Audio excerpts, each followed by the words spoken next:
முதல்வரின் தொகுதியான சென்னை குளத்தூர் தொகுதியில் பொதுமக்களின் கோபக்குரல் கேட்க தொடங்கியுள்ளது என என்ன காரணம்? இதோ விளக்குகிறது இந்த செய்தி தொகுப்பு.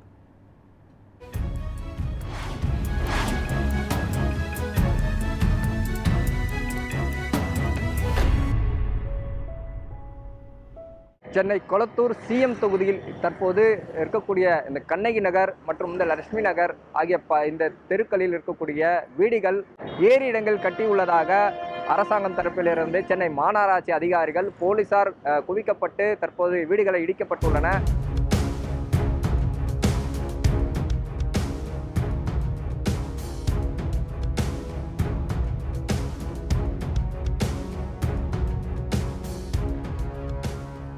சென்னை கொளத்தூர் தொகுதி முதலமைச்சர் நேரடியாக தேர்ந்தெடுக்கப்பட்ட இடம். இந்த தொகுதியில் உள்ள ரெட்டேரி பகுதி கண்ணகி நகரில் கடந்த 40 ஆண்டுகளாக 400க்கும் மேற்பட்ட குடும்பங்கள் வசித்து வருகின்றனர். கலைஞர் வீடெலாம் கட்டி கொடுத்துருக்குறாரு, 75 வீடு கட்டி கொடுத்துருக்காங்க ஏரியாவில். நாங்கள் இவ்வளோ நாளாக இருக்கோம், இந்த இது கடைகள்லாம் இடிச்சிட்டாங்க, வீடுங்களுக்கும் நோட்டீஸ் கொடுத்துருக்குறாங்க. என்ன பண்ணோம் எது பண்ணோம் தெரில, பயந்துன்னு தான் இருக்கிறோம். ஜனங்க இந்த ரோடு கீடு போடலை. இது எங்களுக்கு கிராமணத்துன்னு ரெக்கார்டு இருக்குது. சிஎம்டி பிளானில் குடியிருப்பு பற்றியாக காமிச்சிருக்கிறாங்க. ஆனால் இந்த ஏரியாவில் எந்த ஸ்கீமும் இல்லை. இந்த மக்கள் அனைவரும் தங்கள் வீடுகளுக்கான சொத்து வரி, குடிநீர் வரி, கழிவுநீர் வரி என அரசுக்கு எல்லா விதமான வரிகளையும் கட்டி வருகின்றனர்.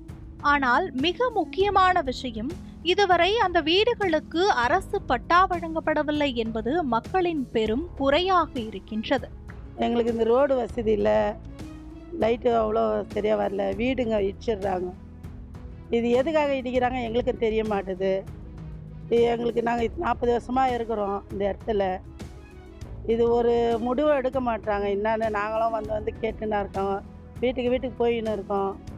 இது எதுக்காக எடுக்கிறாங்கன்னு அவங்க பெரிய இடத்துல எதை கேட்க மாட்டாங்க.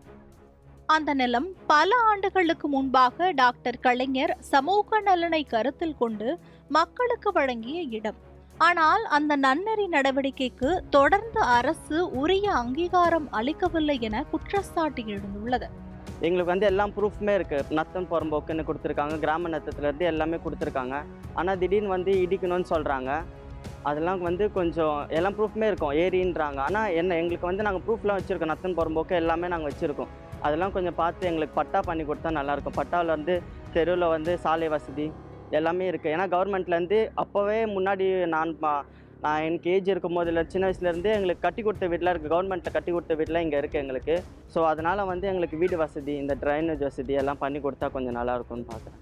கடந்த வருடம் திடீரென காவல்துறையையும் மாநகராட்சி அதிகாரிகளையும் கொண்டு வீடுகளை இடிக்கும் நடவடிக்கை எடுத்தது பரபரப்பை ஏற்படுத்தியது. இரவில் கூட சில வீடுகள் இடிக்கப்பட்டதாக மக்கள் குற்றம் சாட்டுகிறார்கள். எங்கள் வீடுகளுக்கு பட்டா வேண்டும் என்பதுதான் தற்போது அப்பகுதி மக்களின் ஒருமித்த குரலாக இருக்கிறது. எங்களுக்கு பட்டாவும் கொடுக்கல, எங்களுக்கு ட்ரைனேஜ் வசதியும் இல்லை, அதேமாரி ரோடு வசதியும் எங்களுக்கு இல்லை. நாங்கள் கேட்டோம், எங்களுக்கு பண்ணுறேன்னாங்க. இன்னும் எங்களுக்கு எதுவும் சொல்லலை, பண்ணலை. நாங்கள் இவ்வளோ நாளாக 75 வீடு எங்களுக்கு இருக்குது, ஏற்கனவே கலைஞர் கட்டி கொடுத்த வீடு.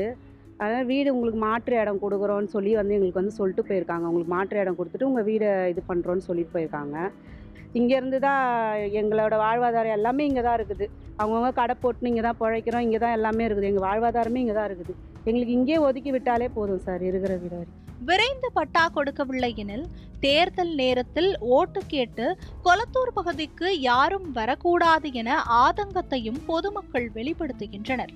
ஆக்கிரமிக்கப்பட்ட குடிசைகள் என்று சாமானியர்கள் வசித்த குடிசைகளை இடித்த அதிகாரிகள் இடதுபுறம் உள்ள ரெட்டேரியில் ஆக்கிரமித்து கட்டப்பட்ட சொகுசு அடுக்குமாடி குடியிருப்புகள் மீது எந்த நடவடிக்கையும் எடுக்கவில்லை என கவலை தெரிவிக்கின்றனர். எங்களுக்கு திடீர்னு இந்த இடத்த எடுத்துடுறோம்னா இப்போ எங்கள் பொழைப்பும் போது, பசங்க படிப்பு எங்களுக்கு நிரந்தரமாக இந்த இடம் தான் வேணும். ஏன்னா எங்கள் பசங்க படிப்பு சூழ்நிலையும் பார்க்கணும், நாங்கள் எங்கள் வேலை வாய்ப்பும் நாங்கள் பார்க்கணும். அது மாதிரி போட்டு எங்களுக்கு நிரந்தரமாக இந்த இடத்த தான் கொடுக்கணும். நாங்கள் வேறு எங்கேயும் எங்களுக்கு வசதி இல்லை.